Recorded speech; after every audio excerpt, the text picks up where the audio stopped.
پھر ان کی لائف میں ایک بڑی پرابلم آئی. بزنس پارٹنر نے انہیں دھوکہ دے دیا اور فرار ہو گیا. فرینڈس نے، ان کے اسکول ٹیچرز اور کلاس فیلوز نے ان کا مذاق اڑانا شروع کر دیا. اس کمزوری سے نجات پانے کے لیے انہوں نے مرر کے سامنے کھڑے ہو کر پھر اپنی وائس کو بھی ریکارڈ کر کے انہوں نے سننا شروع کر دیا. ان کے پاس اتنے بھی پیسے نہیں تھے کہ ان کے بچوں کے جوتے پھٹ جاتے تو وہ انہیں نئے جوتے لے کے دے. کتنا بڑا جو ہے وہ پرابلم ہے، کتنا بڑا مسئلہ ہے جناب. ہم ہوتے تو شاید ہم تو خودکشی پہ آ جاتے.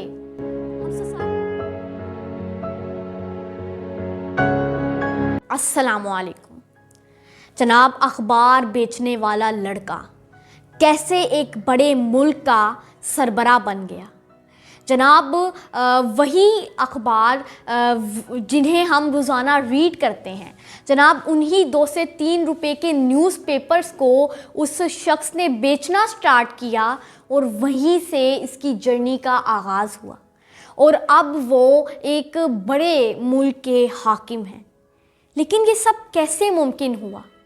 یہ جاننے کے لیے اس ویڈیو کو مکمل ضرور دیکھیں، کیونکہ اگر آپ نے اس ویڈیو کو مکمل دیکھ لیا، اس سٹوری کو مکمل سن لیا تو آپ کے اندر جوش اور جذبہ بھر جائے گا. آپ ابھی اٹھیں گے اور اپنے مقصد کو اچیو کرنے کے لیے ہر ممکن کوشش کرنا سٹارٹ کر دیں گے. جناب وہ لڑکا اس بات سے واقف تھا کہ اس کے والدین کے پاس اتنے وسائل نہیں ہیں کہ وہ انہیں جو ہے اپنے بچوں کا پیٹ پال سکیں اور انہیں اتنے پیسے دیں کہ وہ اپنے اخراجات کو پورا کریں.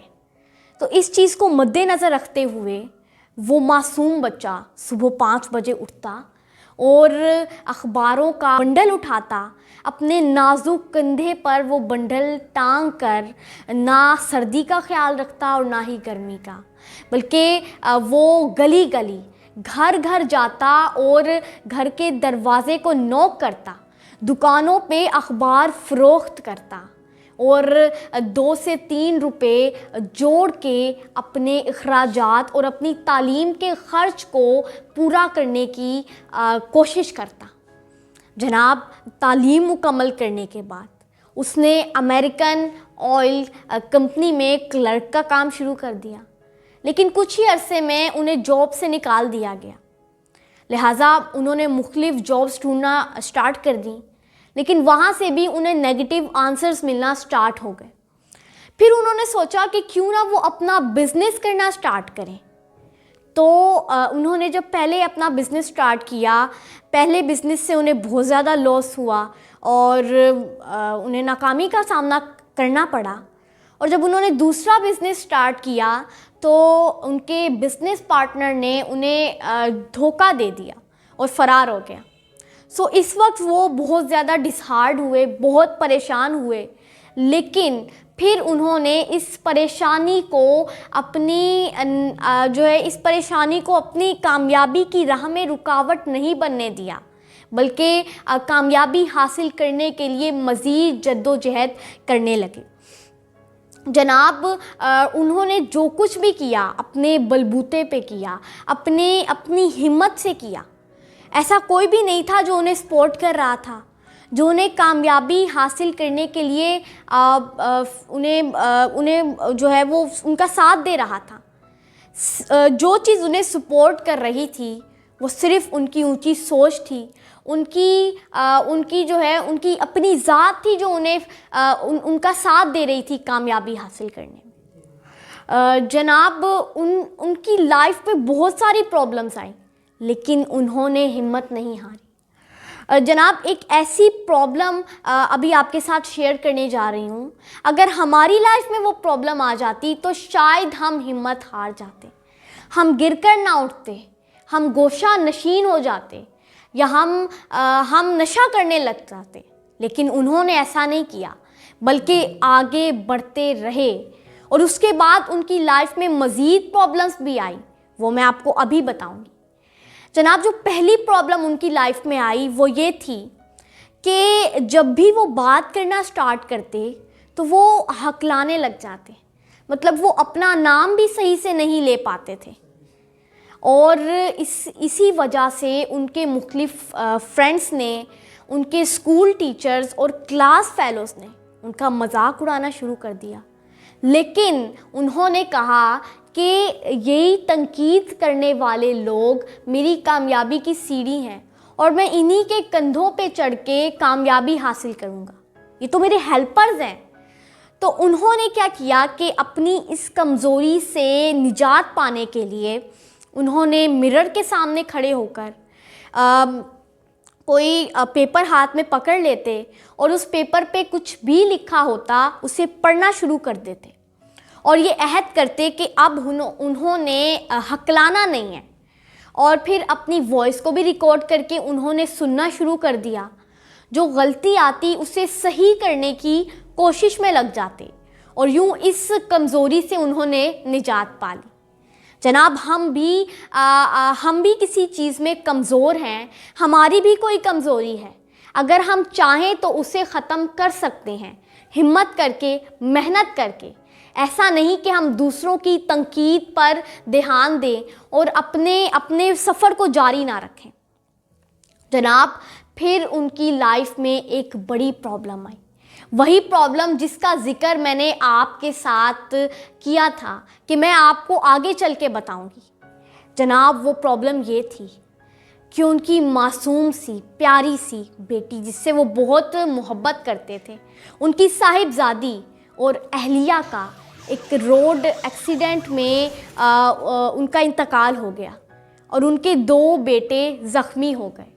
اس سے بڑی پرابلم کیا ہو سکتی ہے، لیکن اسے بھی انہوں نے فیس کیا. اس پرابلم کے آنے پر بھی وہ ڈپریشن میں نہیں گئے، بلکہ انہوں نے یہ سوچ لیا کہ اگر میں اس پرابلم پہ ڈپریشن میں چلا جاؤں گا تو میں تو آگے ہی نہیں بڑھ سکتا. تو اسی بات نے انہیں بہت زیادہ انسپائر کیا اور وہ آگے بڑھتے رہے. جناب آپ یقین کیجئے کہ ان کے پاس اتنے بھی پیسے نہیں تھے کہ ان کے بچوں کے جوتے پھٹ جاتے تو وہ انہیں نئے جوتے لے کے دے سکیں. وہ اتنے غریب تھے، غربت کے سائے ان کے قریب منڈلا رہے تھے، لیکن پھر بھی انہوں نے اپنی ہر پرابلم کو خدا کا امتحان سمجھا اور آگے بڑھتے رہے. پھر انہوں نے سیاست میں قدم رکھا اور یہاں بھی ہمت نہیں ہاری.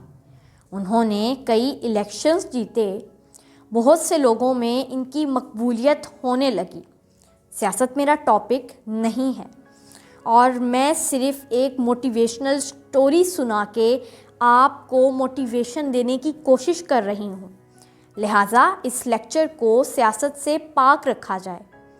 خیر میں بات کو شارٹ کرتی ہوں. پھر جناب ان کی مقبولیت کو دیکھ کے، ان کی محنت کشی کو دیکھ کر امریکہ کے سابق صدر اوباما نے انہیں اپنا نائب صدر منتخب کر لیا. اور جناب یہ ان کی لائف کی پہلی اور بڑی اچیومنٹ تھی. اب انہوں نے اس سے بڑا سوچنا شروع کر دیا اور یہ گول رکھا کہ اب انہوں نے امریکہ کا انہوں نے صدر بننا ہے. تو اس خواب کو پورا کرنے کے لیے وہ پھر کوشش میں لگ گئے. وہ رات کو سوتے نہیں تھے بلکہ کام کرنے لگ پڑتے تھے. اور اسی جرنی کے درمیان ایک اور پرابلم آئی جو ان کی راہ میں رکاوٹ بنی، لیکن انہوں نے اسے زیادہ دیر رکاوٹ نہیں بننے دیا. جناب ان کے 2 بیٹے جو زخمی ہوئے تھے، ان میں سے ایک بیٹے کو جو برین کا کینسر ہو گیا تھا اور وہ بھی چل بسا. جناب پہلے اہلیہ اور بیٹی کی موت، پھر 2 بیٹوں میں سے ایک کو برین کا کینسر. یہ کتنا بڑا جو ہے وہ پرابلم ہے، کتنا بڑا مسئلہ ہے. جناب ہم ہوتے تو شاید ہم تو خودکشی پہ آ جاتے، ہم سوسائڈ کرنے لگ پڑتے، لیکن نہیں، انہوں نے ایسا نہیں کیا. اپنی پرابلمز کو رکاوٹ نہیں بننے دیا اور آگے بڑھتے رہے. اور یوں کوشش کرتے کرتے، محنت کرتے کرتے جو بائیڈن امریکہ کے جو ہے سپر پاور ملک کے صدر منتخب ہو گئے. سو جناب آج وہ اخبار بیچنے والا بچہ سپر پاور USA کا موجودہ صدر ہے.